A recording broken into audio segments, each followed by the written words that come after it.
హే viewers, ఈరోజు మీ అందరికీ నేను పంచదార ఇడ్లీ ప్రిపేర్ చేసి అయితే చూపిస్తాను.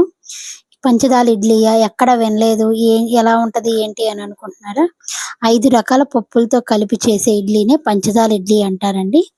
ఫస్ట్ ఒక గిన్నె అయితే తీసుకున్నాను. అందులో కందిపప్పు, పచ్చెనపప్పు, పెసరపప్పు, ఎర్ర కందిపప్పు అండ్ లాస్ట్లో మినప్పప్పు సేమ్ క్వాంటిటీ అయితే వేసుకున్నాను. కొంచెం మెంతులైతే వేసుకొని వాటర్ పోసుకొని ఒక 2-3 టైమ్స్ అయితే బాగా వాష్ చేసేసుకున్నానండి. వాష్ చేసుకున్న తర్వాత ఒక 6 అవర్స్ పాటు దాన్ని నానబెట్టేసుకున్నాను. తర్వాత ఒక చిన్న గిన్నెలో అటుకులు కూడా వేసుకొని వాటర్ పోసుకొని కొంతసేపు అయితే నానబెట్టేసుకోండి. సో ఇంకా నాకు ఈ పప్పులన్నీ కూడా బాగా నానిపోయినాయి. సో ఇప్పుడు మొత్తం అన్నిటిని బాగా అయితే మిక్స్ చేసేసుకున్నాను. అటుకులు కూడా ఇందులోనే వేసేసుకున్నానండి. తర్వాత ఒక మిక్సీ జార్ అయితే తీసుకొని అందులో వేసుకుంటూ ఇడ్లీ పిండిలా అయితే మెత్తగా అయితే పట్టుకొని ఒక చిన్న గిన్నెలోకి అయితే తీసేసుకొని ఫెర్మెంట్ అయితే చేసుకుంటున్నాను ఓవర్ నైట్. తర్వాత మార్నింగ్ అయితే చూసానండి, పిండి అయితే చాలా బాగా పొంగింది.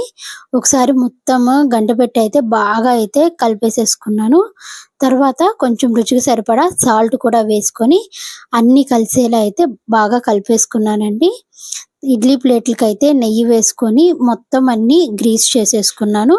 తర్వాత నేను కలుపుకున్న బ్యాటర్ ఉంది కదా, పంచదార ఇడ్లీ బ్యాటరు, అది కూడా ఇందులో వేసేసి మంచిగా అయితే ఇడ్లీ పాత్రలో పెట్టి ఒక 10-15 మినిట్స్ పట్టిందండి ఉడకటానికి. సో ఇడ్లీలు అయితే నిజంగా అండి ఎంత టేస్టీగా ఉన్నాయో, చాలా సాఫ్ట్గా వచ్చినాయి. మనం రెగ్యులర్గా తినే ఇడ్లీలా కాకుండా కొంచెం వెరైటీగా అయితే ఉన్నాయి. మంచిగా నేను కొబ్బరి చట్నీ అయితే ప్రిపేర్ చేశాను దీంట్లోకి, చాలా బాగున్నాయి. సో మీరు కూడా ఒకసారి ఇంట్లో అయితే ప్రిపేర్ చేసుకొని అయితే చూసేసేయండి వ్యూయర్స్. బాయ్.